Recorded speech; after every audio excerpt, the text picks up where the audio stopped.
Bueno, quiero dar la bienvenida a todos, ofrecer una disculpa ya que no pudimos arrancar por Facebook Live, pero con la gran oportunidad que hoy tenemos de que se grabe esto y que estará en disposición a través de diferentes plataformas.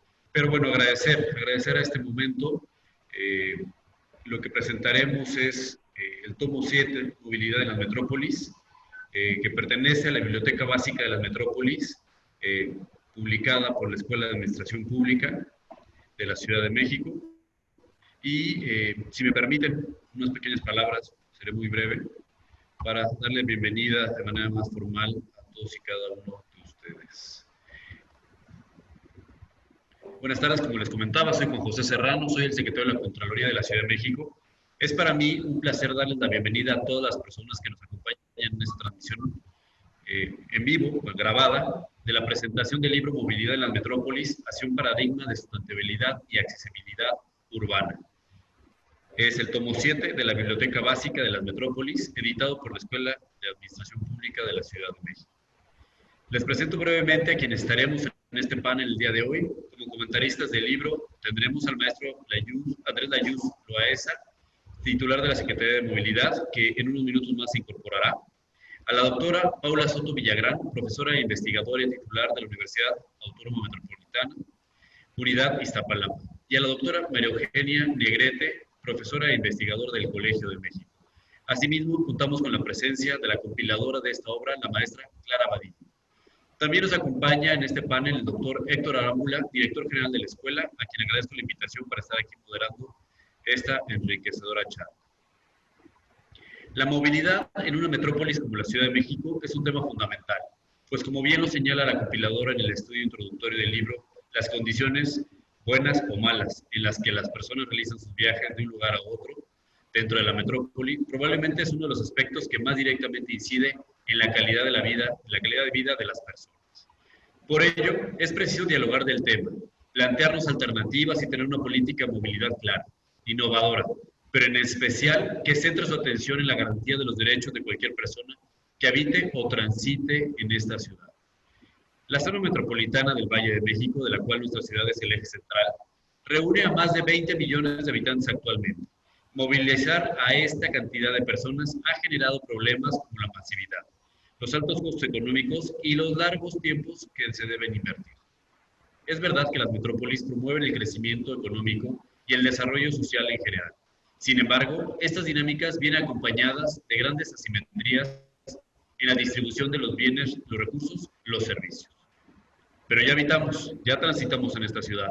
Los problemas emergentes ya los tenemos aquí. No podemos simplemente cerrar los ojos.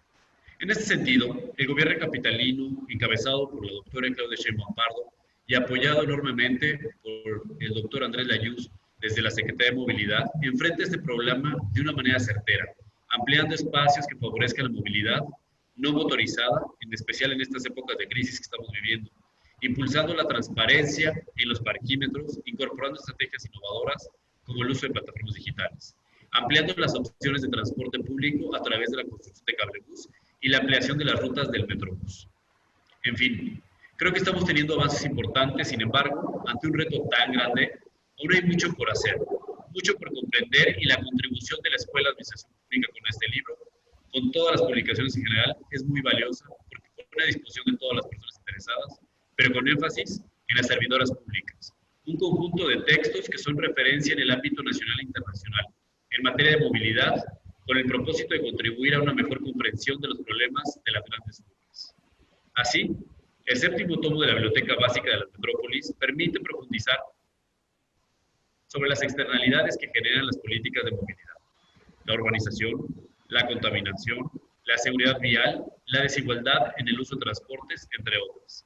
Estos temas son, sin duda, muy importantes, pero lo más valioso e interesante de esta publicación es que nos presenta la relación entre ellos y enfoques como los derechos humanos, la gobernanza y el desarrollo urbano, lo cual es fundamental para resolver los principales retos en materia de transporte, poniendo al centro al elemento más importante, las personas usuarias.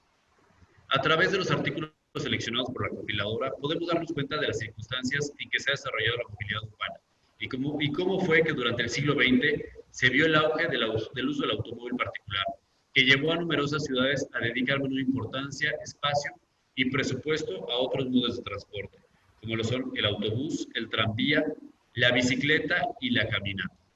Un paradigma que actualmente estamos transformando. El libro es estimulante y nos invita a profundizar en el tema para poder dar respuesta a dos interrogantes que hoy en día son básicas. ¿Cómo hacer para que las dependencias públicas y los actores privados que intervienen en proyectos de desarrollo orientado al transporte puedan alinearse bajo principios de sustentabilidad? ¿Cómo promover objetivos de movilidad con consecuencias equitativas para nuestra ciudad que verdaderamente respondan a las necesidades y busquen el beneficio de la mayoría de la población? Como pueden ver, el tema es muy amplio, así que sin más preámbulo, les agradezco nuevamente a todas y a todos por estar aquí, nuestros comentaristas, a la compiladora y a quienes nos acompañan en vivo. Espero que esta charla, promovida desde la Escuela de Administración Pública, nos ayude a la necesaria discusión política y académica en relación con uno de los grandes retos que en materia de desarrollo sustentable enfrentamos globalmente. Muchas gracias. Muy bien, siguiendo nuestro programa, le pido por favor haré una breve presentación sobre la semblanza de la doctora María Eugenia Negrete, quien es profesora e investigadora del Colegio de México en el Centro de Estudios Demográficos Urbanos y Ambientales.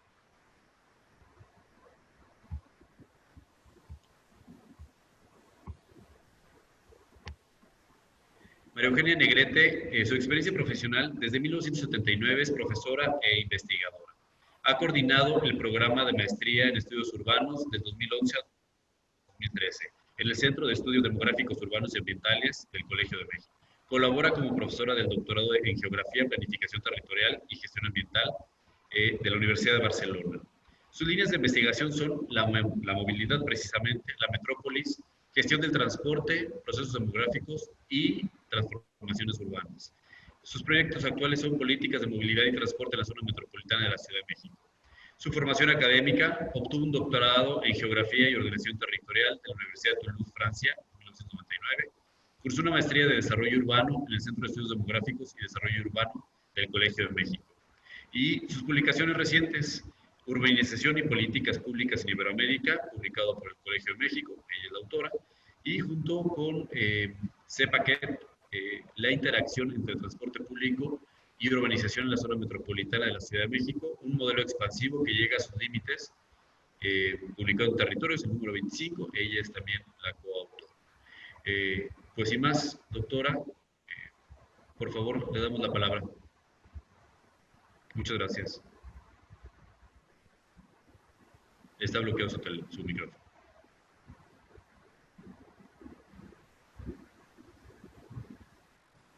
Ya. ¿Listo? Ya. ¿Listo?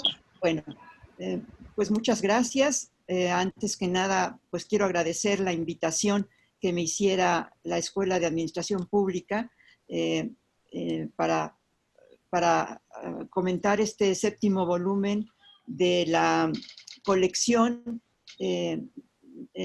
metropolitana de estos libros, y que realmente me honro mucho en haber sido invitada por ustedes para comentar. Agradezco también al moderador y al director de la escuela, y bueno, como parte esencial de mi comentario, pues necesariamente es una gran invitación, gran felicitación para Clara Vadillo por este esfuerzo que ha hecho tan grande de hacer esta compilación, de juntar una selección de textos tan importante, tan interesante, y por el cuidado que puso en el estudio introductorio, porque este estudio introductorio nos permite navegar como con una brújula por los distintos textos, ya que se tratan muy diversos temas y aspectos vinculados con la movilidad urbana. Y la verdad es que quiero agradecerle porque facilita enormemente la lectura y el seguimiento del libro, por cierto, bastante voluminoso, y es un trabajo realmente estupendo.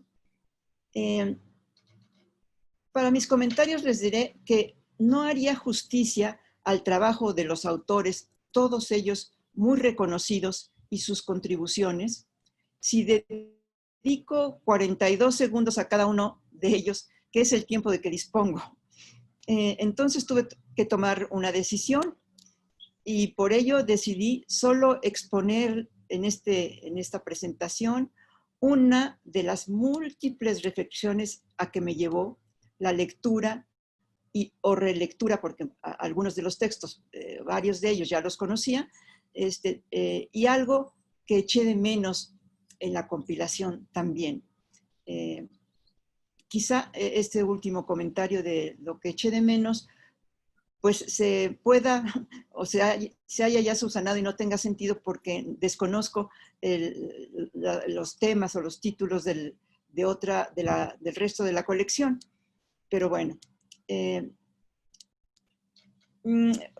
como mencionaba también Juan José Serrano, el recorrido por los sucesivos modelos conceptuales o paradigmas respecto al transporte y a la movilidad y al acceso o accesibilidad, todos ellos sustentables, se cruza inevitablemente con el territorio, es decir, con la ciudad, con su forma, su estructura, producto de la geografía y de la historia particulares de cada una de ellas, y algo que varios autores apuntan: la necesidad de planificar conjunta y armónicamente la movilidad y la ciudad, el espacio público, las vialidades y su rediseño para hacerlas seguras y amables para los peatones, tan alejados de los flanards que nos comenta Ruth, amables para los ciclistas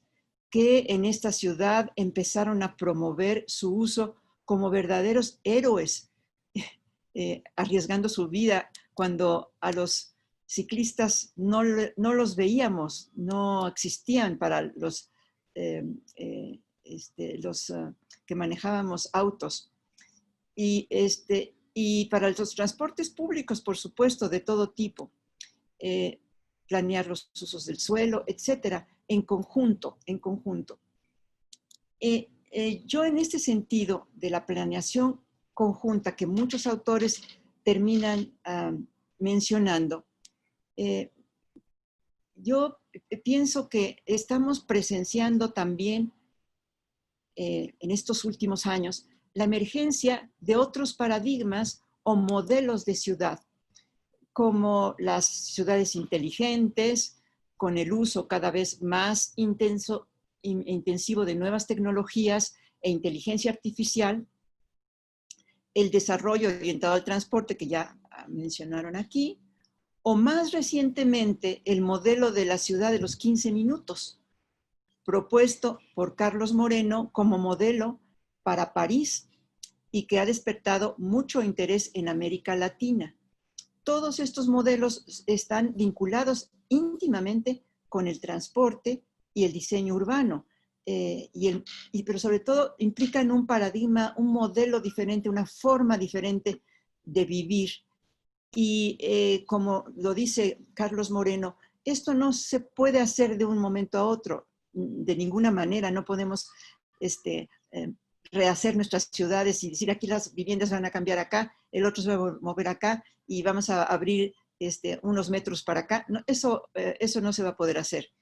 Pero es, y así lo plantea Carlos Moreno, un punto de partida, es el principio de un viaje, pero un viaje con un destino claro de hacia dónde queremos ir, hacia dónde queremos llegar, cómo queremos vivir de una manera mucho más amable que las ciudades en las que vivimos, donde el automóvil y los tiempos de viaje son cada vez mayores.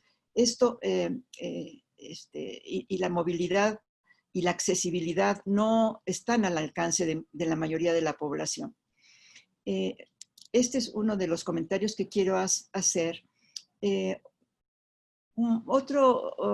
Respecto a otra cuestión que eché de menos, digamos, que es a los planificadores urbanos, como sugiere Segras en su artículo, en su capítulo, habla de que este es un gran reto que tenemos tanto quienes nos dedicamos a la movilidad o a la planeación urbana, y es que tenemos que generar un lenguaje común que podamos entendernos y que no exijamos que los planificadores entiendan lo que estamos haciendo nosotros, ni nosotros entendamos lo que ellos hacen, sino generar un nuevo lenguaje sencillo, claro, con las herramientas actuales de los planificadores y poder empezar realmente un diálogo productivo y un trabajo en conjunto. Eché de menos entonces a planificadores, no sé si estén algunos en la reunión, pero quizá en los trabajos, en los artículos, pues sí, no hay este esfuerzo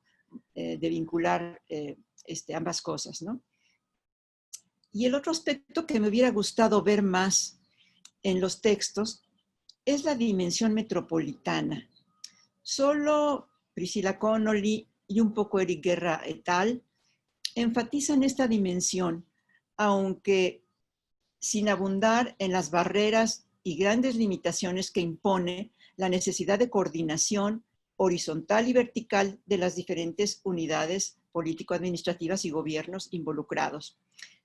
Indudablemente, asunto bastante espinoso, que está en el origen de las desigualdades de acceso, por ejemplo, entre el Estado de México y la Ciudad de México. Quizá también me hubiera gustado ver más, no solo desde el punto de vista demográfico, que son las características de la población a que estamos, a la que te queremos atender, a la que queremos dar acceso, a la que queremos dar oportunidades y acercar a sus oportunidades. Y esa parte demográfica tenemos el artículo que apunta a las diferencias de género, pero no así a otras diferencias básicas en términos de edad, a los niños, a los ancianos, a los de la tercera edad, que tienen también requerimientos de movilidad muy distintos y de accesibilidad también muy distintos. Y que también generan desigualdades muy fuertes entre distintos grupos de edad. Por último, quiero hacer un último comentario, y es que si algo ha tomado una nueva dimensión durante la pandemia del COVID-19 que padecemos, es la movilidad. La movilidad es la vida. Nos han encerrado por meses, nos han confinado en nuestra vivienda. Algunas viviendas, por supuesto, con características muy difíciles de estar confinado con una familia quizá muy numerosa, con espacios no adecuados, en fin, con efectos muy fuertes para la economía, el haber detenido la movilidad de mercancías, la movilidad ha sido tremenda gracias a que Internet nos ha permitido cierta comunicación, pero las relaciones sociales, esas que dan sentido, y como apunta la OSD, también lo que genera la comunicación entre los seres humanos, esa nos la detuvieron básicamente la cercanía. Y yo creo que si algo va a encontrarse fuertemente tocado, es este tema de la movilidad. Si ya era importante, ya era notable, yo pienso que esta pandemia la va a catapultar a un punto central, a un lugar incluso más elevado en la importancia de este aspecto a considerar en todas las políticas públicas. Y también como la OSD propone en su documento, si en algún lugar se ganará o perderá la batalla contra el cambio climático, que también estamos padeciendo, es en las ciudades. Pues estos son los comentarios que quería yo hacer, y bueno, felicitar nuevamente a los autores, a la compiladora y a la Escuela de Administración Pública, a Rafael Arámbura, y a ti, Juan José Serrano, por tu amable participación y moderación. Gracias. Doctora Negrete, muchas gracias, gracias por tu participación, muy interesante. Ya al final haré una pequeña síntesis de lo que han mencionado, pero aprovecho la oportunidad para presentar a la doctora Paula Soto Villagrán, profesora investigadora titular de la Universidad Autónoma Metropolitana de la Unidad de Iztapalapa. Doctora Paula Soto Villagrán, su formación académica realizó una instancia de investigación postdoctoral en geografía urbana, del Departamento de Sociología, División de Ciencias Sociales y Humanidades de la UAM, Unidad de Iztapalapa. Es doctora y maestra en Ciencias Antropológicas de la misma institución. Es profesora e investigadora titular del Departamento de Sociología, División de Ciencias Sociales y Humanidades de la UAM Iztapalapa igualmente, donde participa en el área de investigación, espacio y sociedad, y es docente en la licenciatura en Geografía Humana. Sus líneas de investigación: ciudad, movilidad, inseguridad, género y emociones, geografías feministas, métodos cualitativos para el estudio del espacio urbano. Es también miembro del Sistema Nacional de Investigadores, SNI, nivel 1, Consejo perteneciente a CONACYT, el Consejo Nacional de Ciencia y Tecnología. Dirigió el proyecto de análisis de la movilidad, accesibilidad y seguridad de las mujeres en 3 centros de transferencia modal del CETRAM de la Ciudad de México, entre ellos Patitlán, bueno, los que fueron Patitlán, Tasqueña e Indios Verdes, por parte del BID, del Banco Interamericano de Desarrollo. Coordinó el proyecto de investigación, prácticas e imaginarios de la calle y la casa, las dimensiones genéricas de la ciudad, la División de Ciencias Sociales, igualmente de la Universidad Autónoma Metropolitana Iztapalapa. Muy bien, doctora, te dejamos la palabra. Muchas gracias. Muchas gracias.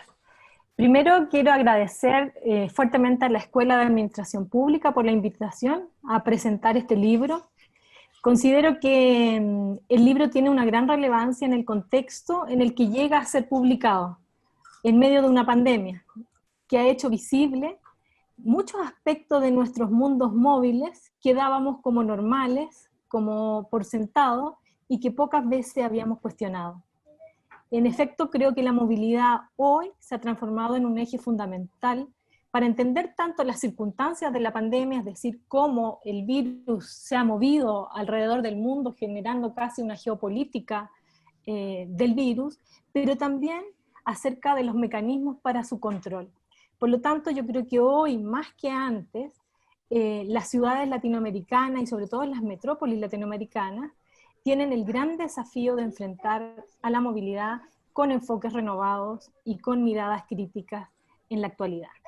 Por lo tanto, creo que un acierto importante de este libro es reunir textos que permiten entender la movilidad como un objeto y como un enfoque. Como un objeto, en términos de los temas tratados, el transporte público, la movilidad compartida, la planificación del transporte, la gobernanza, pero también como un enfoque, como lo han planteado Paola Girón y Walter Imila.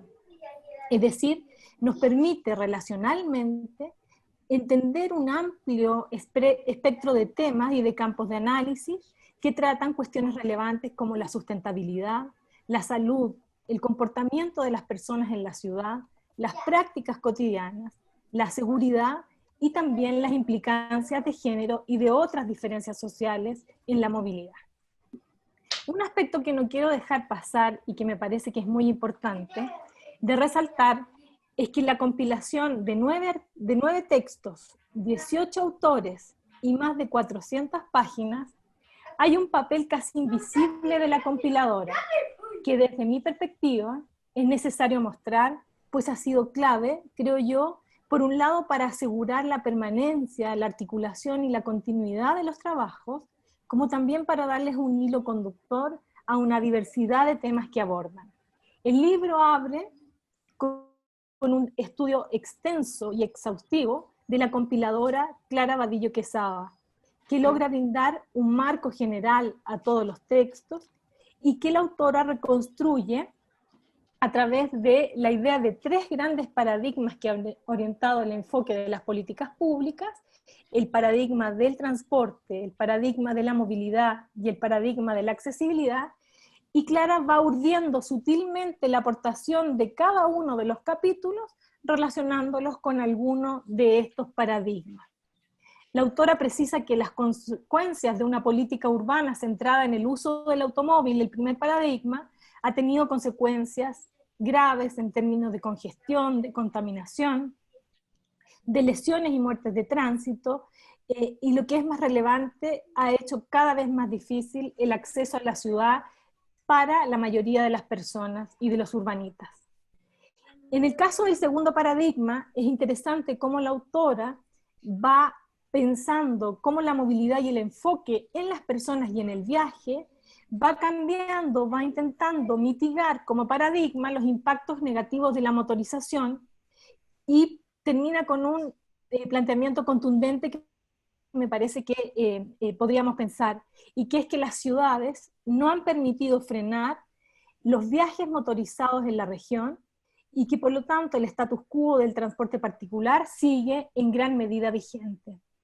Por lo tanto, el paradigma final, que ha sido el tránsito hacia las discusiones sobre accesibilidad urbana, permite una cuestión que desde mi perspectiva es fundamental, que es integrar a la agenda de los problemas del transporte las cuestiones de la desigualdad social, económica y sociales y culturales. Y por lo tanto reubican la importancia de los grupos sociales que han estado casi marginados en las decisiones del transporte como un sujeto fundamental para construir ciudades verdaderamente sostenibles. Por cuestiones de tiempo he decidido hacer algunos comentarios específicos a algunos textos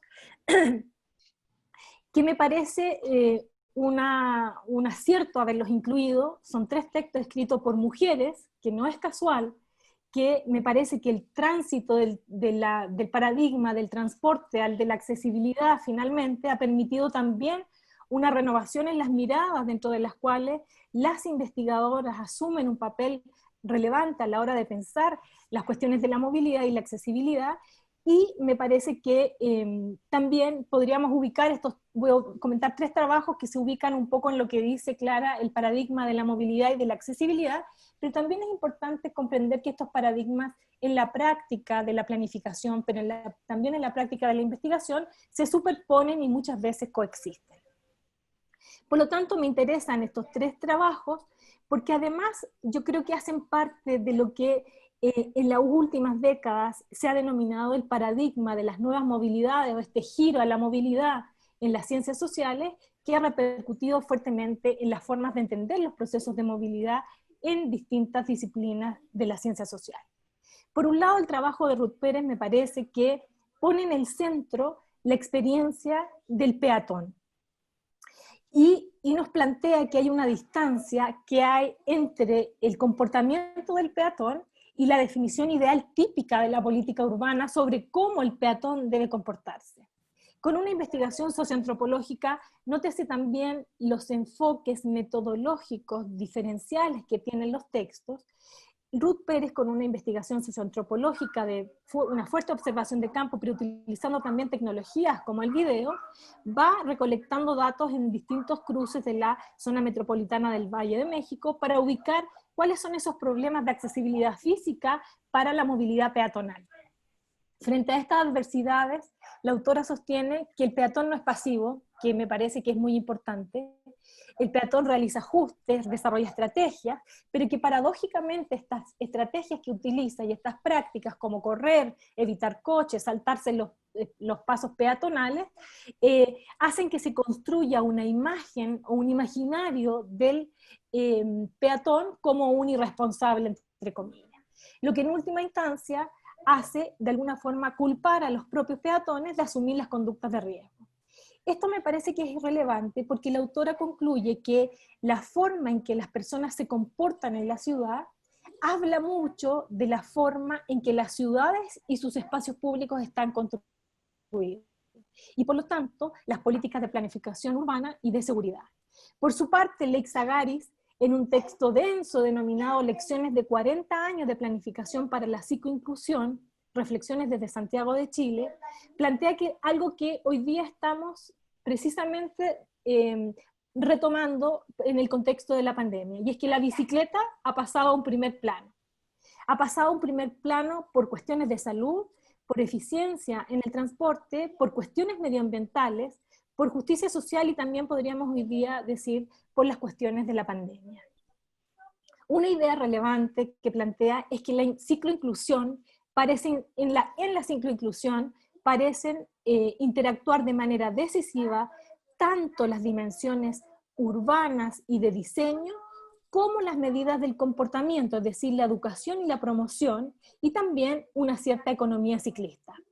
Pese a ello, la autora plantea que las ciudades solo se han concentrado en mejorar la infraestructura, pero han dejado fuera las medidas del comportamiento, la educación, la promoción, y al mismo tiempo los activistas de la bicicleta lo que han hecho es pensar que solo con campañas de publicidad va a ser posible integrar este modo de transporte. Sin embargo, hay múltiples dificultades y obstáculos de tipo social, cultural, económico y también urbano que hacen difícil la incorporación de la bicicleta como medio de transporte cotidiano.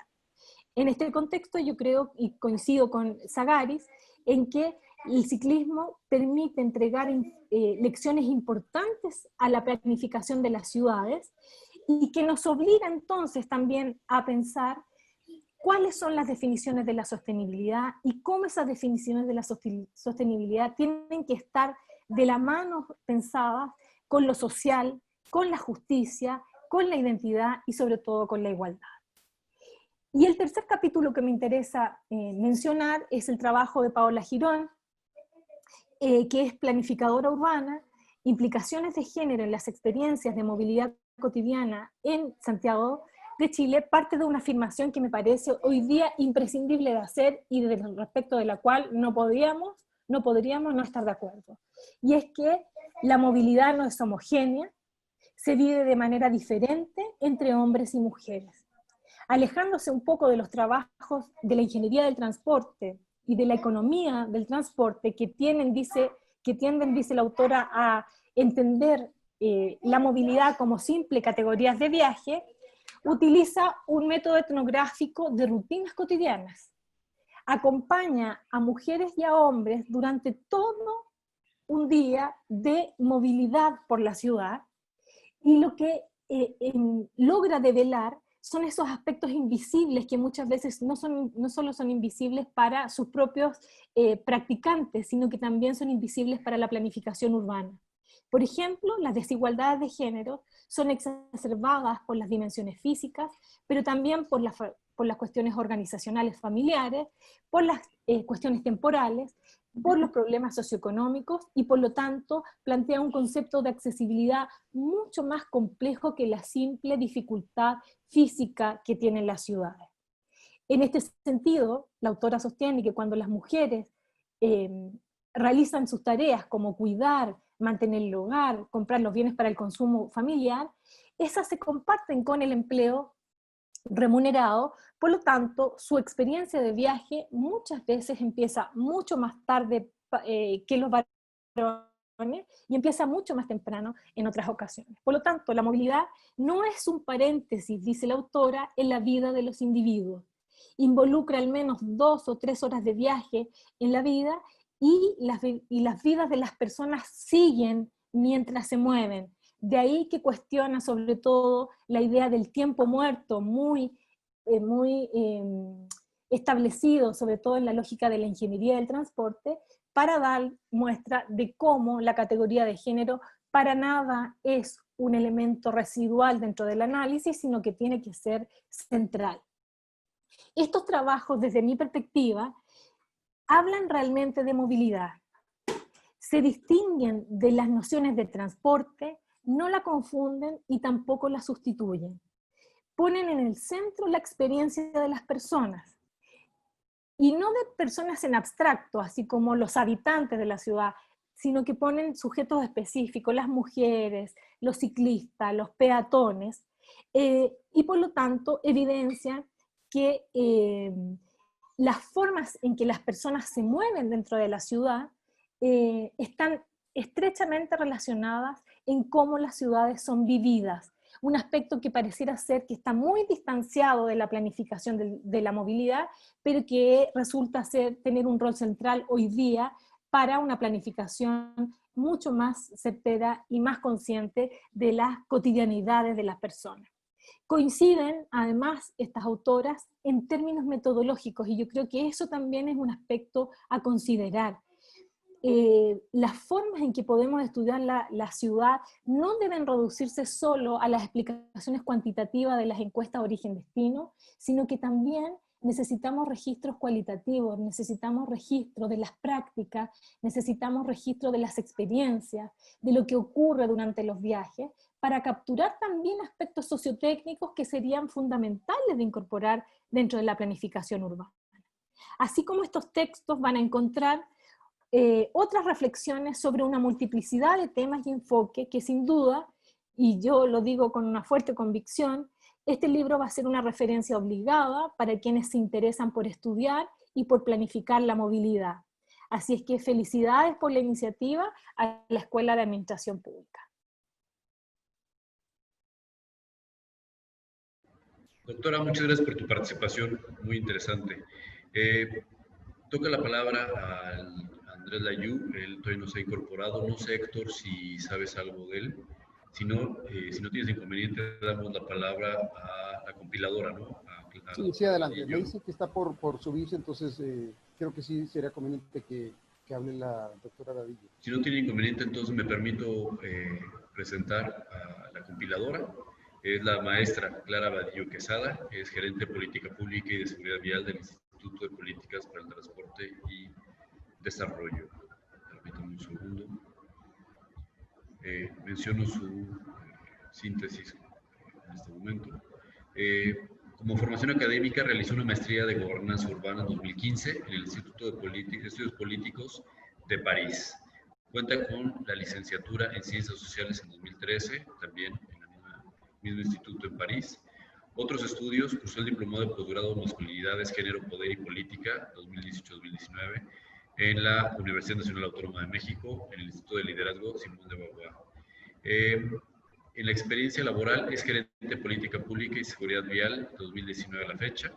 Trabajó como consultor en temas de movilidad no motorizada y políticas públicas 2015-2016 en el Instituto de Políticas para el Transporte y el Desarrollo. Fue gerente de proyectos de cooperación técnica 2016 en la Embajada de Francia en México. Y como pasantías, estuvo como investigadora 2014-2015 en el Instituto de Políticas para el Transporte y el Desarrollo, también en Urbanistas del Mundo en Lima, Perú. Asistente en programas de desarrollo cultural 2011 en Arlington County en Cultural Affairs, en el condado de Arlington, en Virginia. Es especialista y asesora en los temas de seguridad vial, movilidad urbana sustentable, perspectiva de género y equidad social. Clara, es todo tuyo el micrófono. Muchas gracias. Muchas gracias. Pues justo me gustaría empezar esta presentación primero dando las gracias a todas las personas que me permitieron también participar en este proyecto, empezando por Rodrigo Díaz, subsecretario de Planeación de la Secretaría de Movilidad de la Ciudad de México, con quien había coincidido en el Instituto de Políticas para el Transporte y el Desarrollo y con quien siempre es un placer seguir colaborando y que me extendió esta invitación a participar. Al doctor Héctor Arámbula, director de la Escuela de Administración Pública, y a su equipo, Daniel Díaz y Erania Lamilla, quienes también me dieron su voto de confianza para llevar a cabo este proyecto. Al secretario Juan José Serrano, por moderar esta valiosa discusión, y posteriormente al secretario Andrés Layú cuando se pueda unir para dar sus comentarios también sobre el tomo. Y finalmente, pero no menos importante, a la doctora Paula Soto y a la doctora María Eugenia Negrete, que de verdad me honra mucho que hayan aceptado participar en esta discusión, por todo el conocimiento y la experiencia que han traído a las agendas de movilidad y de planeación urbana a lo largo de los años. Me da mucho gusto estar presente aquí con todas y todos ustedes en este evento y como lo decía anteriormente, sobre todo que se pueda seguir organizando en estas condiciones adversas de pandemia. Y bueno, sin más preámbulo, ya empezaré a dar algunos de mis comentarios y quisiera aclarar que no voy a repetir demasiado los conceptos que ya puse en el estudio introductorio, ni las ideas y las teorías que están en los artículos, porque en efecto son muy extensos y no sería justo darles tan poco tiempo en esta presentación. pero me gustaría más bien explicar un poco el proceso que he seguido para elaborar este segundo tomo de la Biblioteca Básica de las Metrópolis. Bueno, primero cuando me invitó la escuela a participar en este proyecto, fue con mucho entusiasmo que acepté, y no tardé en darme cuenta de la amplitud y la dificultad de esta tarea, porque como bien lo mencionaron las personas antes de mí, la agenda de movilidad urbana es muy amplia. Es casi imposible resumirla a través de la selección de algunos artículos y textos. Entonces pensé más bien en el objetivo de este proyecto, de la biblioteca. Como también lo mencionábamos al inicio, la biblioteca busca poner a disposición de representantes de la función pública, pero también de la ciudadanía, unos textos que permitan enriquecer la discusión política sobre estos temas tan importantes que aquejan nuestras ciudades. Pensé entonces en los temas fundamentales que deberíamos de tener en cuenta para pensar o repensar la movilidad. Estos temas, desde mi punto de vista, deben responder a dos retos principales que vivimos como sociedad y como humanidad. Por una parte, las desigualdades sociales, económicas, culturales, que tienen en gran medida que ver con el acceso que podamos tener o no a oportunidades de empleo, de educación, de esparcimiento y todas las oportunidades que nos permiten desarrollarnos a nivel personal y comunitario. Pero el segundo reto, el que estamos viviendo ahora, es el de la crisis climática, que determinará la forma en la que nuestras generaciones y las generaciones futuras podrán seguir viviendo en este planeta. Entonces, durante varios años ya he tenido la oportunidad de coordinar algunos proyectos, la mayoría de investigación aplicada, junto con gobiernos locales en México y en Latinoamérica. Esta experiencia me ha dado, me ha permitido darme cuenta de lo difícil que es para las personas que están en la función pública tener que trabajar con recursos humanos y financieros limitados. Y también lo difícil que puede ser darse el tiempo de tomar un paso atrás y de pensar si estamos avanzando en la dirección correcta. Es por estas razones que he decidido seleccionar textos que permitieran comprender las lógicas que rigen las políticas de movilidad y comprender la necesidad que tenemos de alejarnos del paradigma del tránsito vehicular que ya mencionamos varias veces en esta presentación.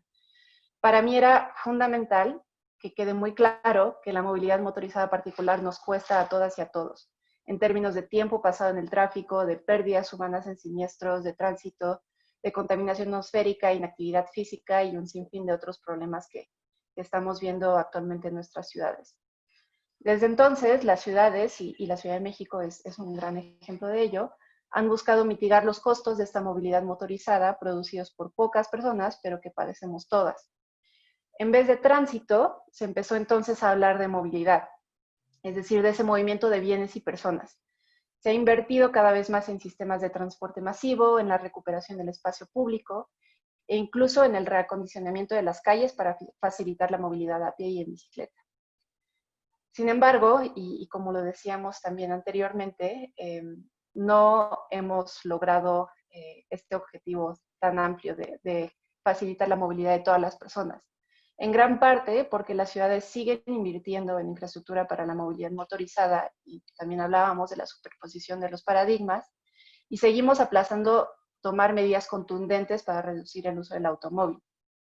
Como consecuencia, los esfuerzos no se abocan completamente a modos de transporte colectivos o compartidos o activos, y las inversiones puntuales en movilidad sustentable no son suficientes para beneficiar a la mayoría de la población, hasta quien no llega, por ejemplo, la calle completa, el corredor de BRT o la ciclovía.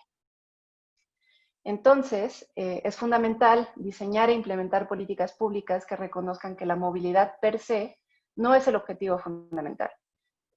Debemos reconocer que las personas no se mueven en un vacío, sino que buscan ir al trabajo, a la escuela, a visitar familiares, al parque, a la tienda y un sinfín de propósitos más.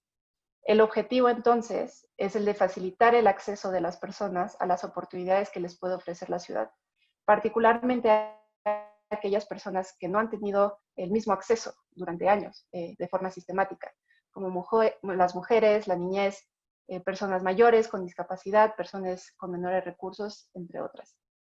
En pocas palabras, las políticas públicas deben abocarse a mejorar la accesibilidad urbana, articulando movilidad con planeación urbana y con desarrollo social. Esta es una inmensa oportunidad para ciudades de países de bajos y medianos ingresos, en las que aún estamos a tiempo de evitar muchos de los problemas que ya se han generado en otras regiones del mundo. Y bueno, ahora quisiera cerrar con algunas reflexiones sobre lo que todo esto implica en los tiempos de pandemia que vivimos actualmente y que ya hemos mencionado también anteriormente. Desde mi punto de vista, este fenómeno global que estamos viviendo está estrechamente vinculado con dos retos que enfrentamos como humanidad y que mencioné al principio, que son las desigualdades y la crisis climática. En este sentido, los retos de movilidad y de accesibilidad siguen siendo los mismos y son incluso agudizados por el COVID. La pandemia nos ha mostrado que pocas personas tienen el privilegio de quedarse en casa y de racionalizar sus viajes, conservando todas las comodidades de tener una tienda cerca o de tener calles caminables afuera de su casa. Entonces, la mayoría de la población ha tenido que seguir viajando largas distancias cotidianamente para subsistir. Y esto nos plantea muchas preguntas. ¿Cómo podemos mejorar las condiciones de transporte público colectivo para aquellas personas que siguen y seguirán viajando sin exponerlas, además de todos los riesgos que ya conocemos, a riesgos de contagio, por ejemplo? ¿Cómo racionalizar de forma permanente esos viajes de las personas que sí tienen la posibilidad de hacerlo, siempre y cuando no nos afecte en todos los temas que hacen que las ciudades son atractivas, que son efectivamente el contacto con las personas? ¿Cómo podemos reconfigurar nuestras ciudades para acercar todas las personas a sus destinos? Y es lo que mencionaba la doctora Negrete también. ¿Cómo podemos iniciar este viaje hacia nuevos paradigmas, como la ciudad de 15 minutos, por ejemplo? Esto es un largo viaje, en efecto, pero me gustaría pues plantear esas preguntas para todas las personas que nos estén viendo y también para las que eventualmente puedan leer este libro, pensando en que efectivamente hay mucho por hacer, pero también tenemos muchas oportunidades que aprovechar.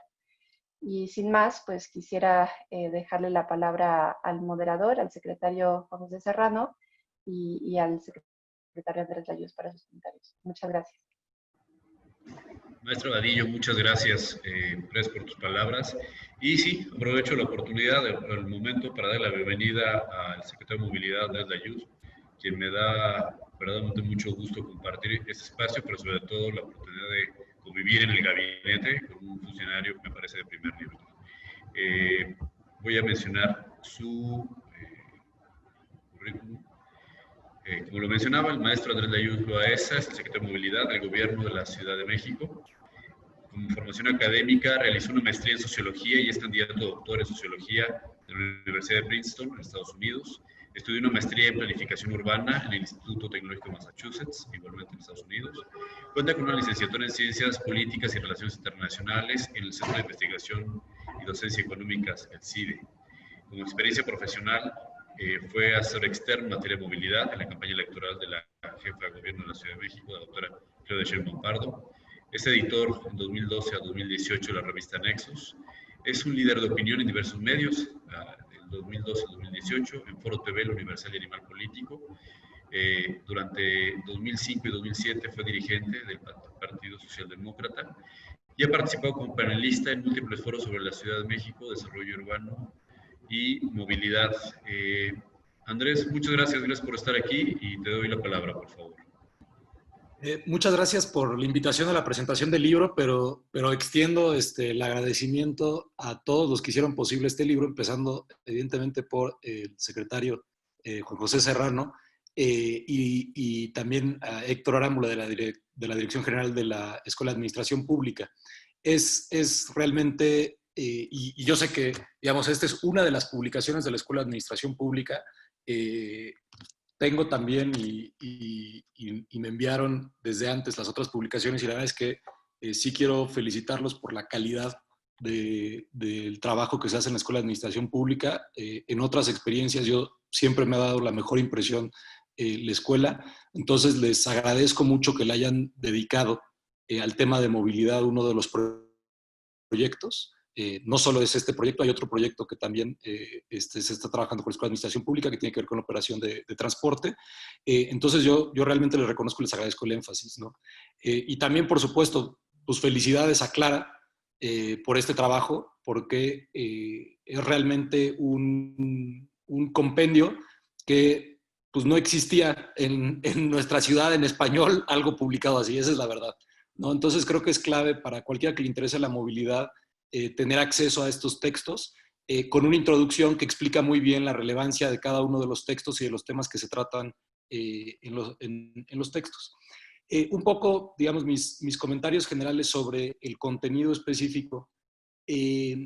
Hay, y tal vez, y estaba yo leyendo y discutiendo con algunos colegas varios de los textos, y sí les puedo decir que después de haber estado vinculado, digamos, y estar interesado en el sector movilidad, antes de ser funcionario público, la perspectiva es muy distinta a después de ser funcionario público, ¿no? Entonces, muchos de los textos, uno ya los leo, algunos, de hecho, los conocía de antes, pero ahora los leo con ojos de funcionario público y teniendo responsabilidad en muchas de estas áreas, y sí se ven con ojos distintos. La verdad, una de las cosas más interesantes, porque es lo que genera, yo diría que un conflicto, no un conflicto como necesariamente un conflicto cotidiano con actores cotidianos en la operación de transporte, pero sí es un conflicto sobre qué significan las políticas públicas de movilidad recurrente. Tiene que ver con el giro que hay y que está mencionado, de hecho, en varios de los textos, con ver la movilidad como un tema de accesibilidad. Sí creo que es clave haber hecho ese giro, es decir, es bienvenido ese giro, pero también es muy difícil poder ver y poder medir la operación de transporte y los servicios de movilidad en la ciudad a partir de la accesibilidad cotidianamente. Es decir, es el tipo de cosas que uno las puede ver en retrospectiva o que las puede ver a un nivel de agregación mucho más alto que los niveles de agregación que se requieren para la operación cotidiana. Y eso, digamos, es un conflicto como cotidiano dentro de los funcionarios públicos, porque tienes que resolver el problema de movilidad diario y al mismo tiempo pensar en qué significa en el largo plazo o en un nivel de agregación más amplio en términos de accesibilidad, es decir, a qué trabajos tienen acceso las personas, cuántas personas, etcétera.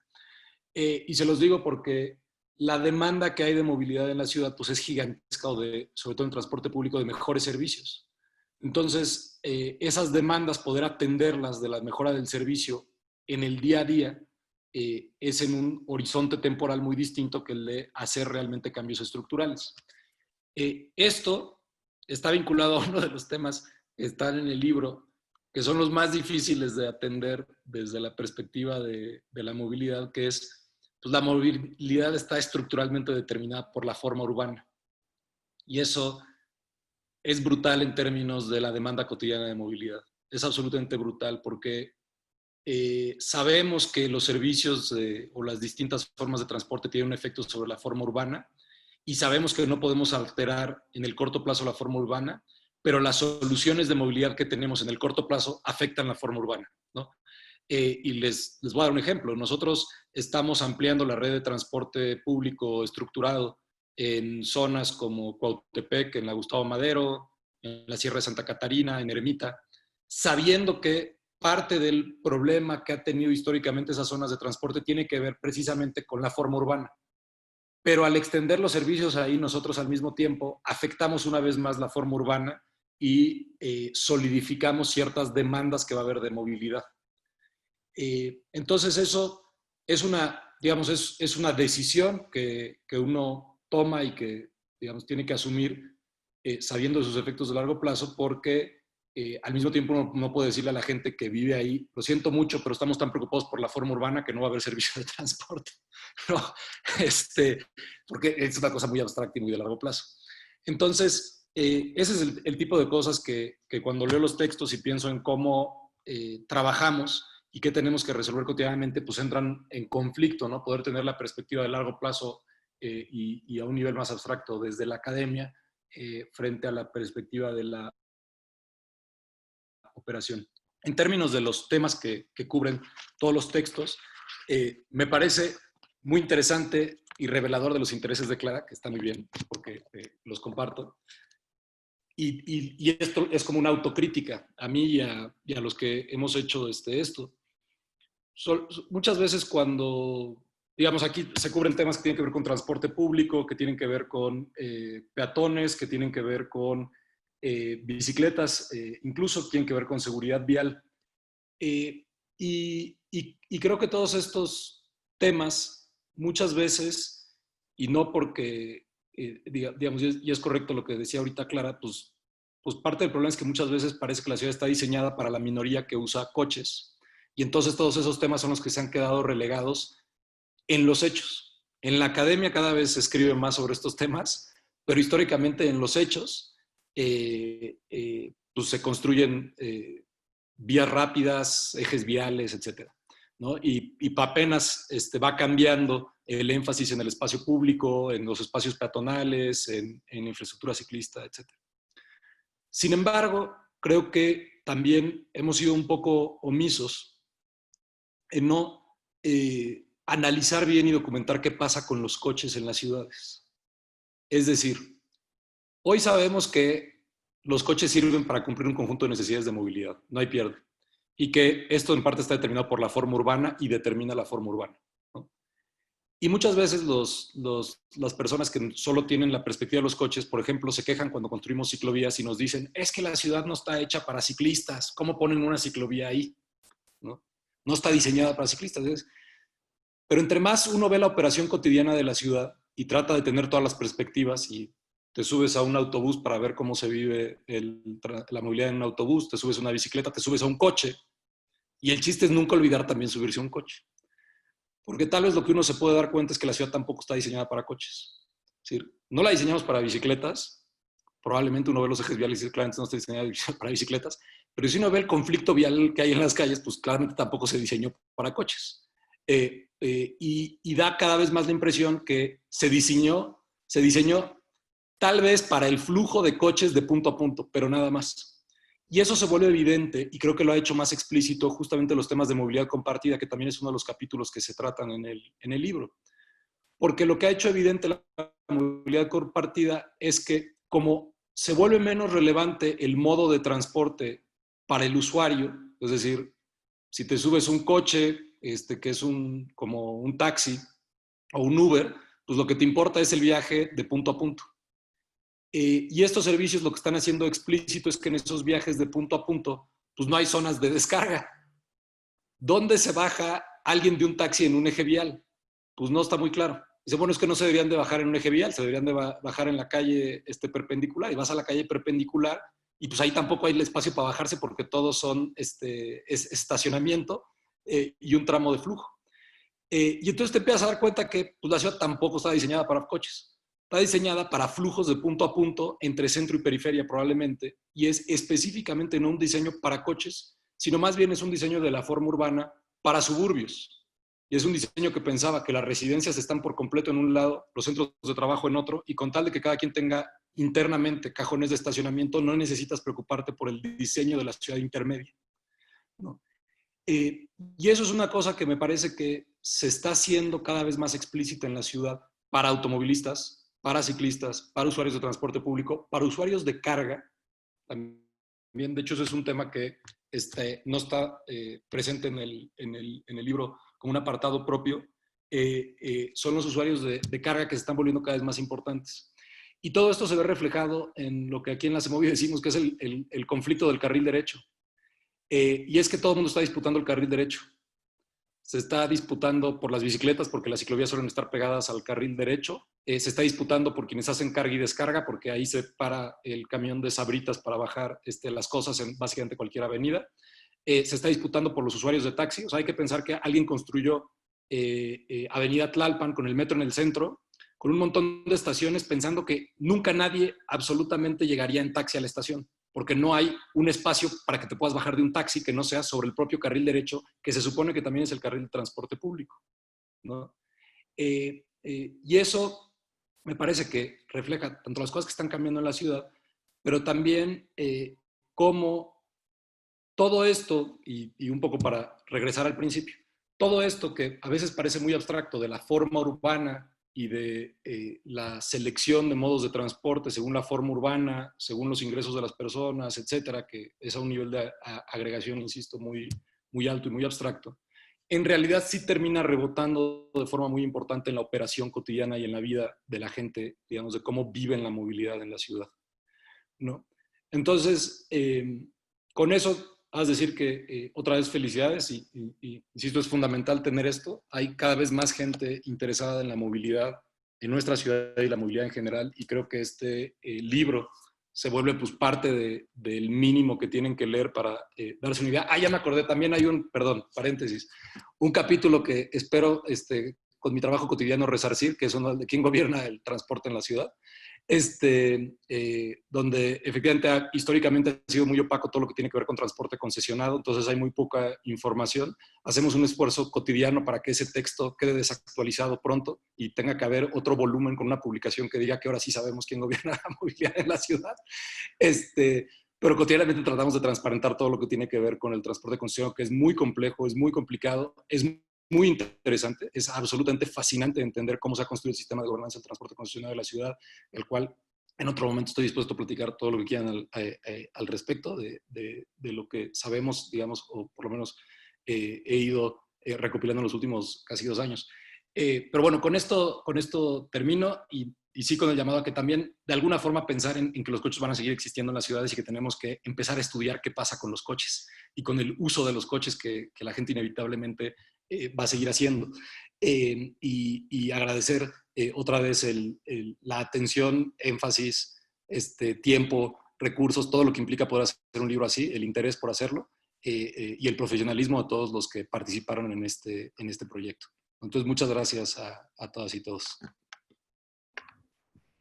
Andrés, muchas gracias. Gracias por tu participación.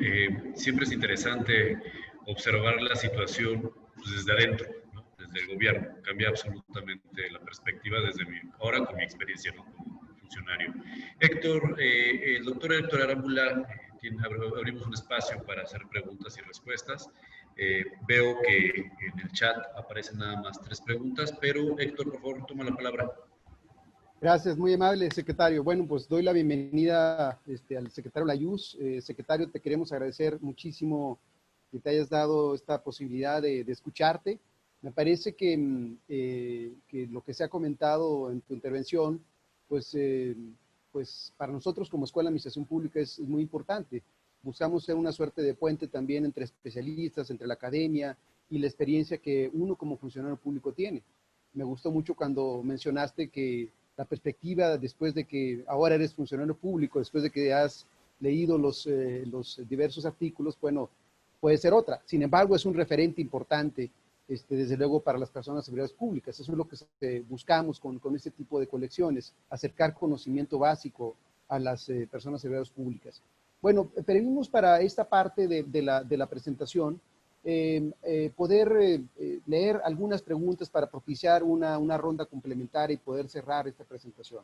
Entonces, yo quisiera a Clara, nuestra compiladora, y desde luego nuestras otras 2 panelistas y al propio secretario, si me permiten, les voy a leer las 2 preguntas que están, 3 preguntas, bueno, 2 preguntas que están ahí ya mencionadas por parte de todos aquellos que nos están siguiendo en este momento por esta plataforma.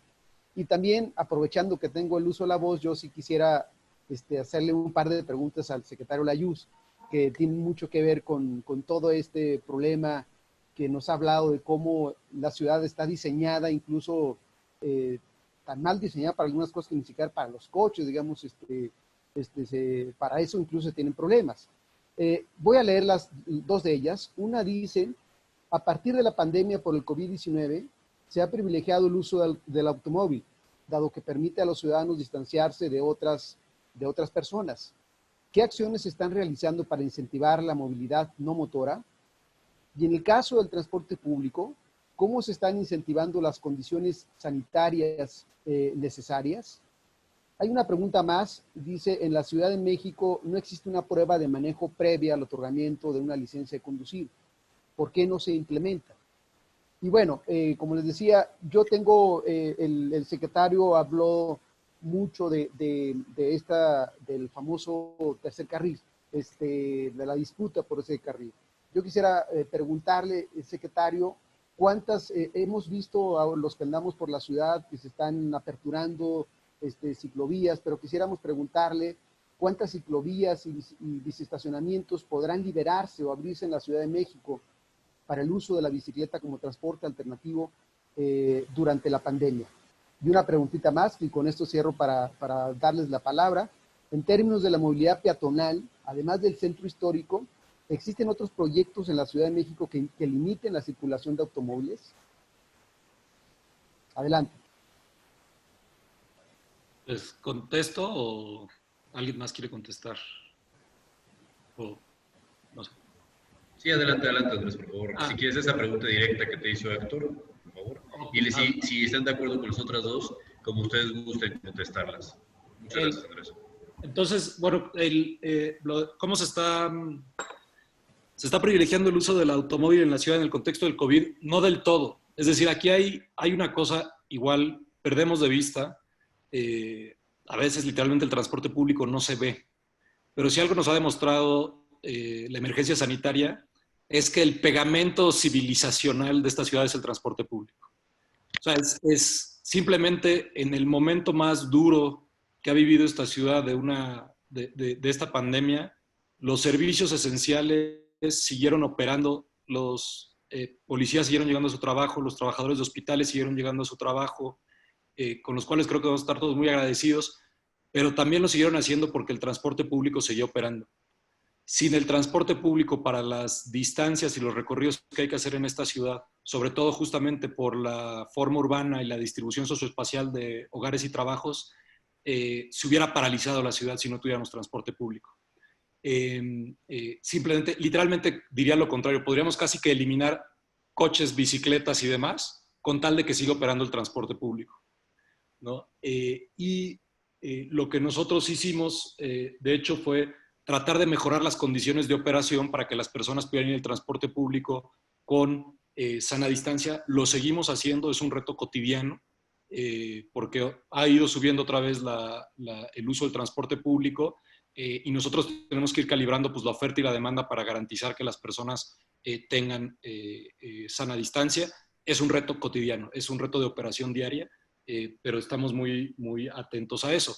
Al mismo tiempo, ofrecimos la construcción de ciclovías emergentes en Insurgentes y en Eje 4 Sur, justamente paralelas a 2 líneas de Metrobús que mueven a muchas personas, pensando que las bicicletas pueden ser una alternativa, ya no solo de viajes cortos, que es como normalmente solemos ver las bicicletas, sobre todo viajes de último y primer tramo, sino como viajes de mediana distancia para quienes puedan hacer esos recorridos en bicicleta, en vez de hacerlos en el transporte público, justo en un momento donde nosotros estamos tratando de equilibrar la oferta y demanda para estar siempre un poco a sobrecapacidad en el transporte público. Creo que esto se nota en la línea 1 de Metrobús, la línea 1 de Metrobús la que tiene más demanda. Ahorita hemos estado operando a sobrecapacidad y al mismo tiempo tenemos en paralelo la ciclovía emergente, que son, digamos, 20 kilómetros de recorrido en cada sentido.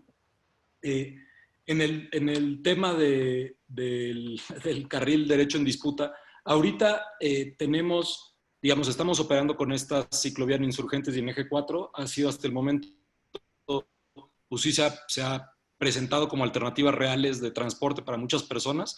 Me parece que tiene que ver con la propia estructura dentro de la ciudad que tiene Insurgentes en particular. Es ahí donde vemos el mayor incremento, aunque en Eje 4 también vemos ese incremento. El objetivo de diseño fue tener un cruce de la ciudad sur-norte, que es el que nos ofrece Insurgentes, y uno oriente-poniente, que es el que tenemos en el trayecto de la línea 2, que de hecho llega casi hasta el Estado de México, a la frontera con el Estado de México. En el trayecto de Insurgentes, claro que nos hubiera gustado llegar hasta Indios Verdes, pero si uno ve la estructura de la vía en Insurgentes, después de San Simón es básicamente una vía de acceso controlado con incorporaciones directas, lo cual hace muy difícil que haya una ciclovía, y constantemente estamos evaluando a ver si existe la posibilidad de tener más. En el caso de los biciestacionamientos, de hecho, sí estamos haciendo una ampliación importante, no solo por los biciestacionamientos masivos, que se inauguró el del Rosario, estamos ya terminando la obra de Tláhuac, están licitados 2 biciestacionamientos más, sino que también con materiales que ya teníamos en la Secretaría de Obras y la Secretaría de Movilidad, justamente hicimos un llamado a las instituciones de la Ciudad de México para ver quién requería estacionamientos para bicicletas, de tal manera que los funcionarios públicos puedan amarrar sus bicicletas a infraestructura diseñada para eso. Entonces recibimos las respuestas, básicamente todas las instituciones de la Administración Pública de la Ciudad de México nos dijeron que quieren tener estacionamientos de bicicletas en sus instalaciones. Entonces vamos a empezar pronto ya la instalación, tenemos los materiales, simplemente es un tema de instalación. La pregunta sobre las licencias es, digamos, la historia de qué pasó con las licencias en la Ciudad de México me parece que la conoce casi cualquier ciudadano. Teníamos un sistema de licencias con algo que parecía un examen, que todavía cuando yo saqué mi primera licencia me tocó, que eran pues unas preguntas que se hacían en una oficina y nadie le constaba que sirvieran de algo o no. Y si se cumplía o no, porque había pues muchísima incidencia de corrupción. Reconstruir un sistema de evaluación, y esto lo digo con la responsabilidad de decirlo frente al secretario de la Contraloría y el director de la Escuela de Administración Pública, construir un sistema de evaluación individual desde la administración pública, como saben, es un reto muy, muy grande, ¿no? Y nosotros hemos estado trabajando para hacerlo de forma muy gradual. Empezamos pensando que tiene que tener una consecuencia sobre la capacitación de los conductores, es decir, desde nuestro punto de vista no tiene ningún sentido hacer un examen que simplemente sirva como filtro de quien pasa el examen, en vez de como una forma de capacitación para conducir automóviles. Por esa razón, como sí tenemos ese énfasis, empezamos con el programa de fotocívicas que tiene que ver con la capacitación de aquellos que cometen infracciones y lo vemos también como una forma de construcción de capacidades. De hecho, desde noviembre del año pasado hemos estado trabajando en la licencia para motociclistas, también considerada desde el punto de vista de capacitación, mucho más que desde el punto de vista de filtro. Nuestra perspectiva es que eso tiene mejores consecuencias y reconozco el reto y por eso trabajamos en eso de lo que implica para las licencias de automóviles. Ahora, en términos de seguridad vial, sí me gustaría no fetichizar la licencia de conducir, porque aunque sin duda son necesarias, si uno compara los lugares donde hay exámenes estrictos de licencia y donde no los hay, no parece ser el factor determinante en términos de seguridad vial. Es un factor más, pero no es el factor determinante. Hay muchos que tienen que ver con infraestructura, por ejemplo. De hecho, la infraestructura suele ser clave. También tiene que ver con sanciones, ¿no? Entonces, es normalmente la combinación de cosas lo que mejora las condiciones de seguridad vial y no es una cosa que tenga bala de plata, ¿no? Entonces, creo que con eso contesté todo. Muchas gracias, secretario. Quizás sería una pregunta que es más amplia para el resto de los panelistas y con esto, secretario Serrano, podríamos pensar en ir cerrando. Alguien nos pregunta, en la experiencia internacional documentada, ¿qué modelo de cambio en la movilidad ha sido el más exitoso? Creo que es una pregunta que incluso por la propia confección del propio volumen, ahí nos hablan de algunas experiencias, daría también para pedirles una intervención a cada una de las panelistas y al propio secretario.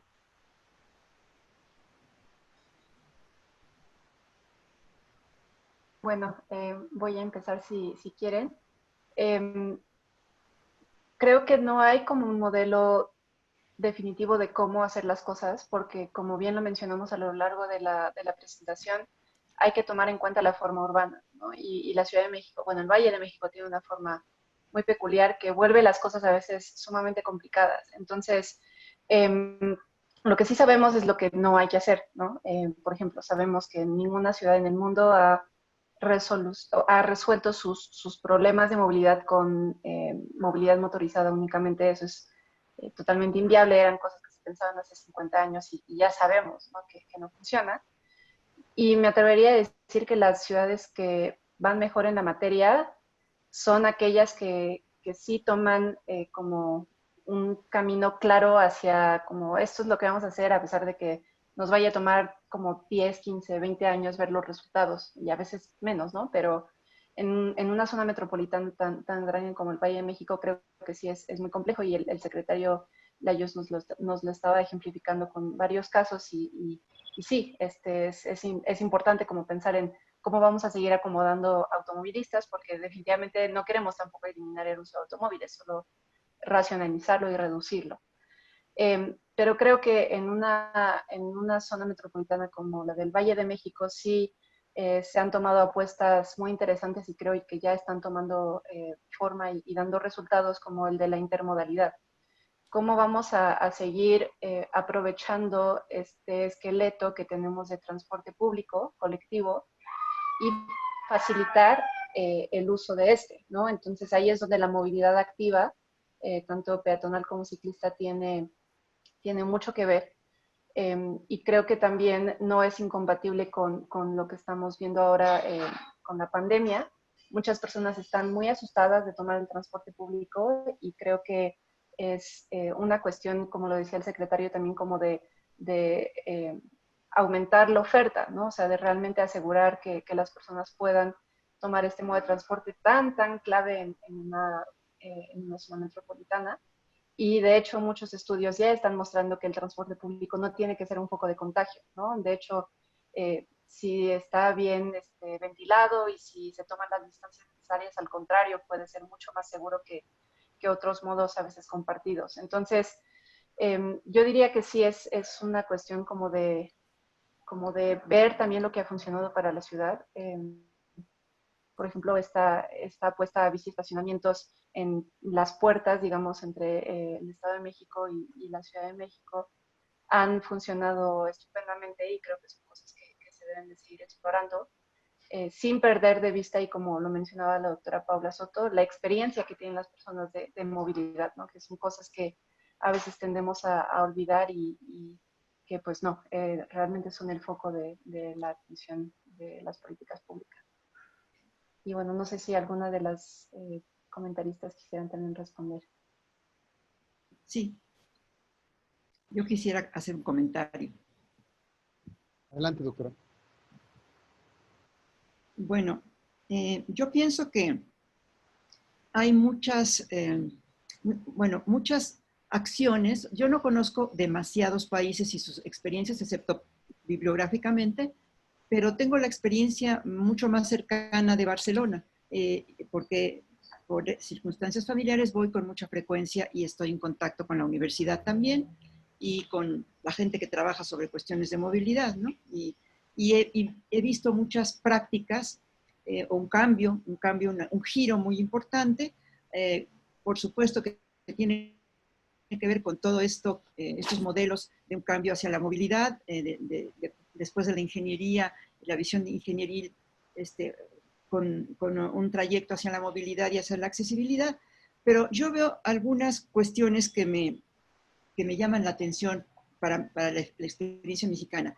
Una, creo que ya que el transporte público, sobre todo de los microbuses y autobuses medianos, taxis también, son los que mueven a la mayor parte de la población en la Ciudad de México, a mí me parece que deberíamos centrarnos en ese punto, quizá, para hacer del transporte en microbuses algo mucho más eficiente.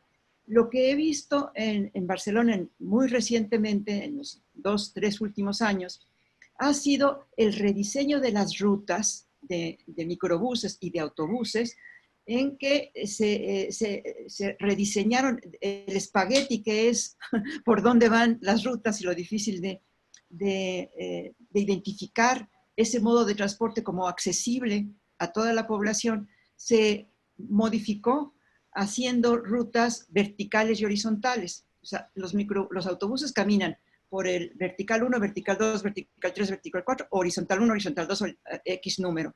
Y la ciudad primero, se vuelve inteligible para los que se mueven allí, bueno, por supuesto, independientemente de la calidad del servicio, pero esta cuestión que sería técnica, claro que lo sé porque he trabajado mucho el tema de los microbuseros y de los taxistas y de las concesiones y de todo lo que hay políticamente atrás, me parece una medida que resuelve mucho en la ciudad.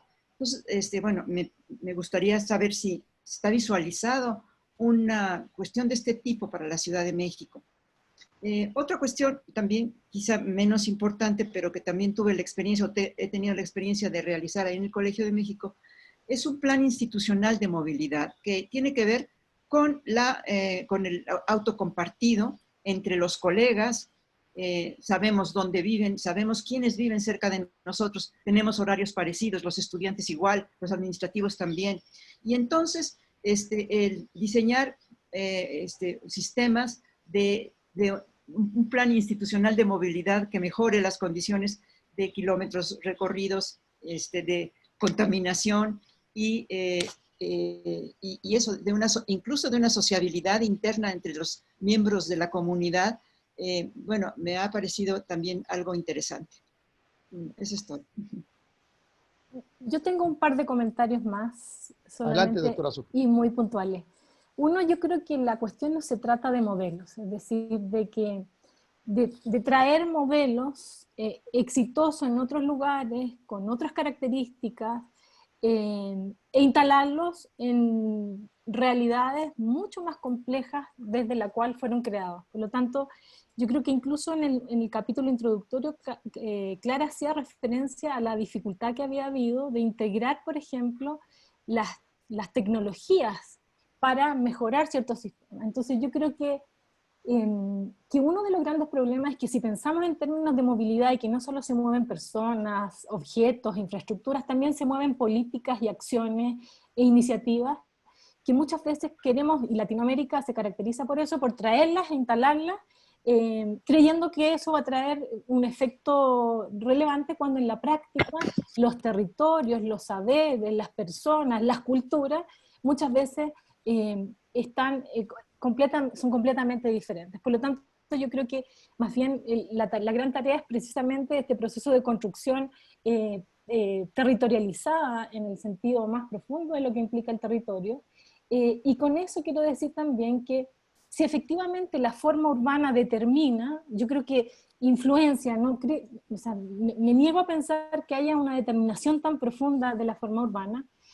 Creo que hay que pensar también lo que pasa para aquellos a los cuales esa forma urbana influencia. Hay un cúmulo de... O sea, lo que a mí me asombra cada día es cómo las personas nos movemos bajo esa determinación.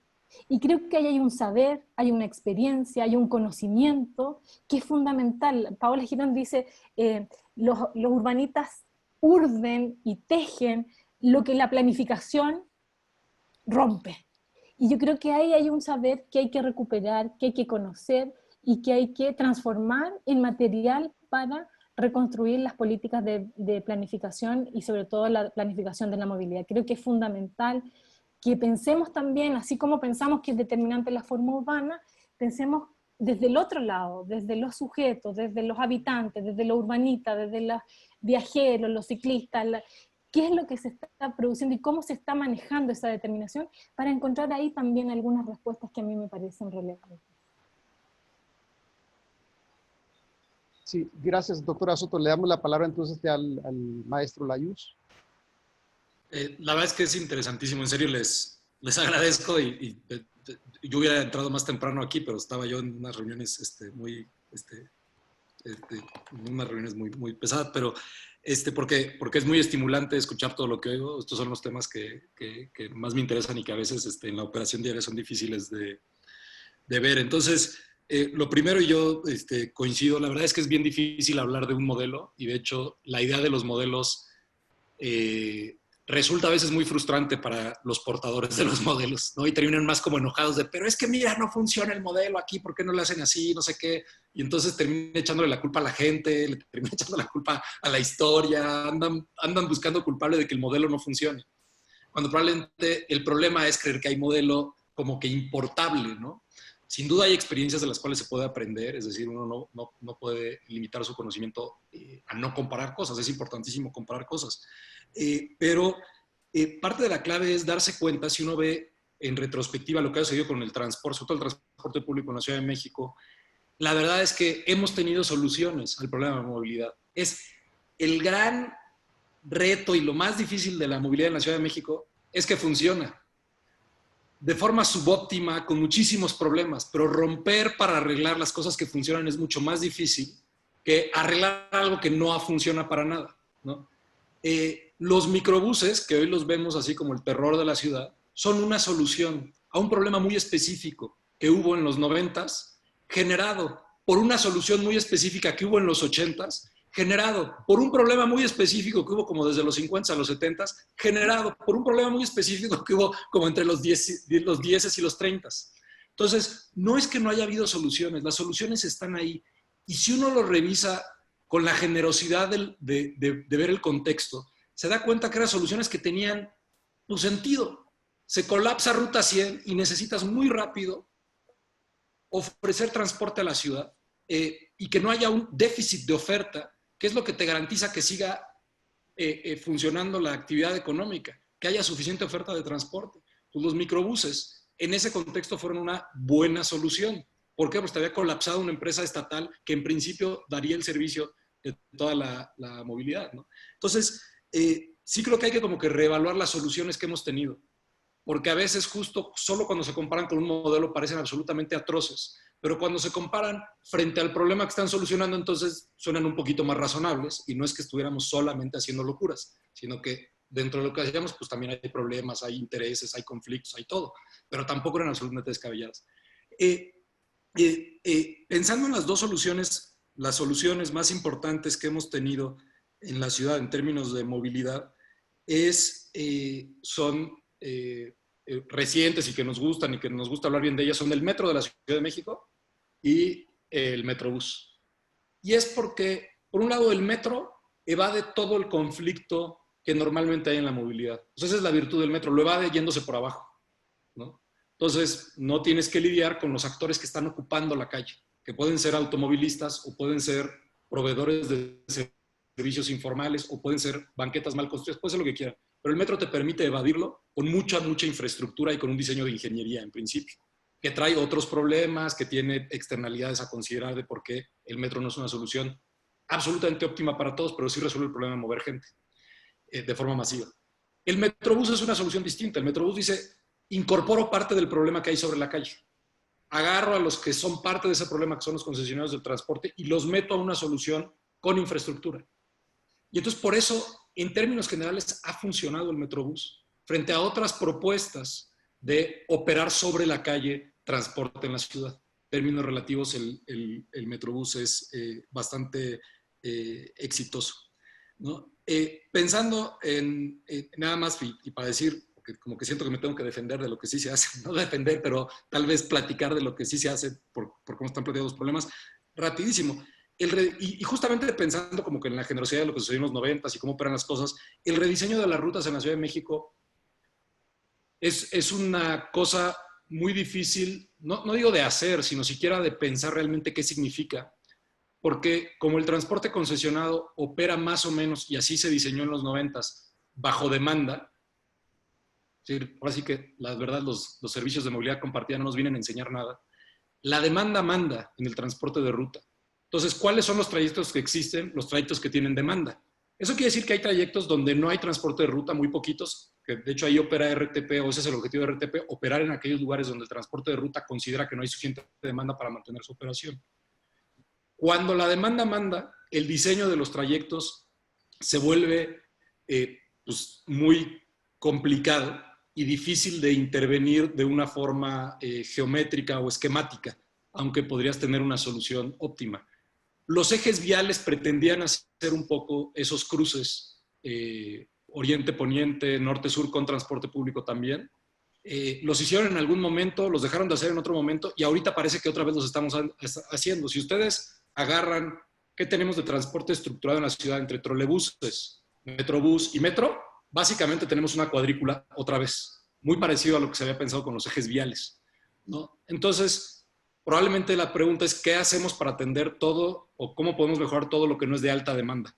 Que por la forma urbana no tiene esos recorridos tan sencillos sur, norte, oriente, poniente, ¿no? Pero bueno, espero ver nada más porque quería agregar cosas ahí que me parece interesantísimo todo lo que se planteó. Muchas gracias, gracias Andrés. Me parece que este es un tema, sobre todo la movilidad y cualquiera de sus variables, que da para una sesión 3 o 4 o 5 como las que acabamos de tener, ¿no?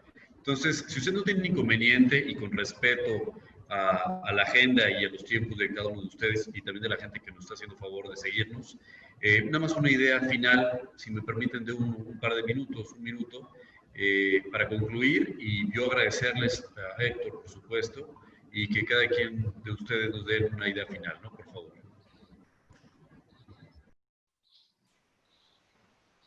Empezamos, si quieren, en el orden que iniciamos. Doctora Negrete.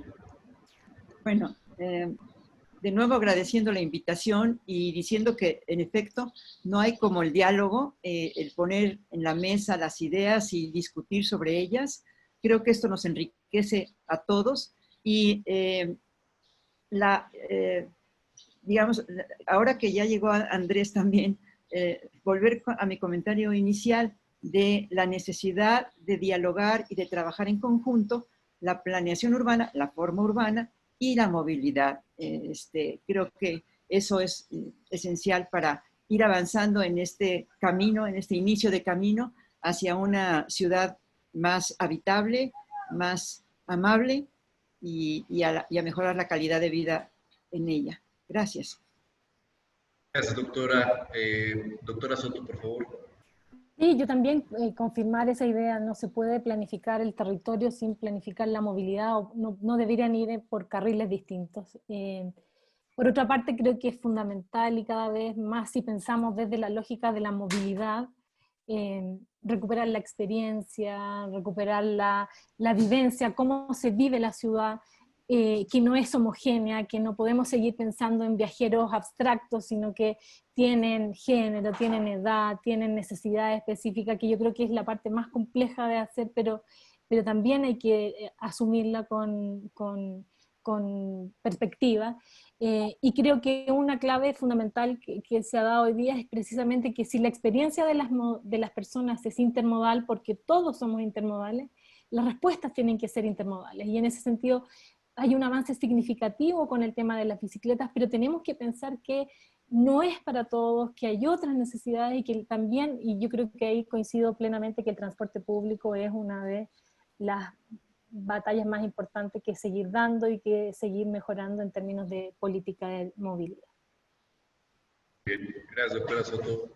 Maestra Vadillo, si eres tan amable. Sí, pues ya se dijeron los mensajes principales, pero creo que sí es ha sido muy valiosa para mí, de hecho, esta discusión. Creo que abre nuevos horizontes, además de los que ya plantea, digamos, el tomo de la biblioteca básica.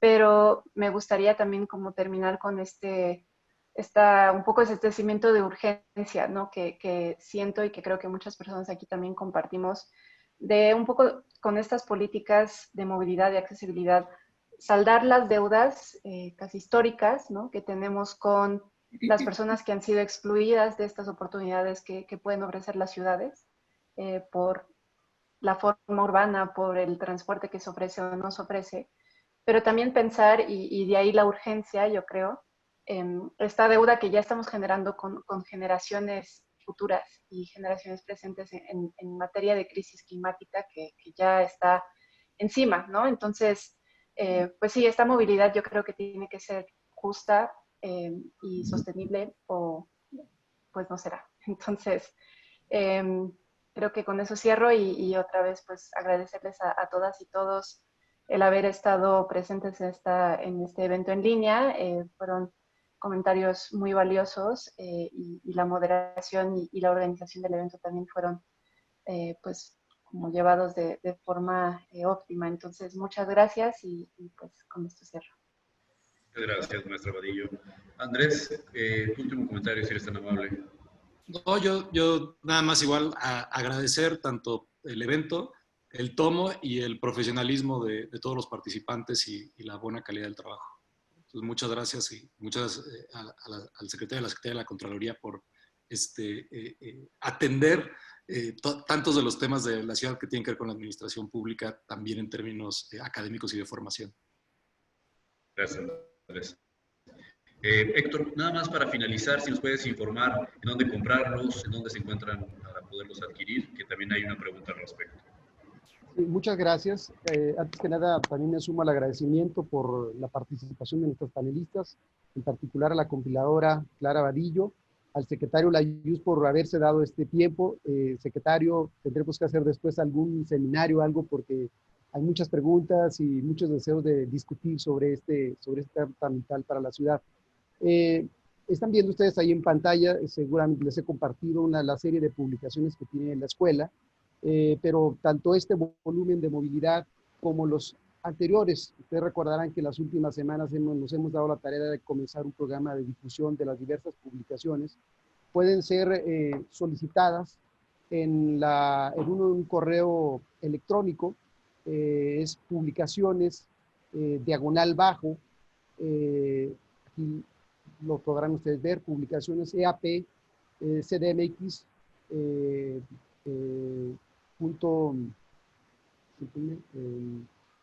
cdmx@hotmail.com, disculpen. En esa dirección podrán ser solicitadas estas publicaciones.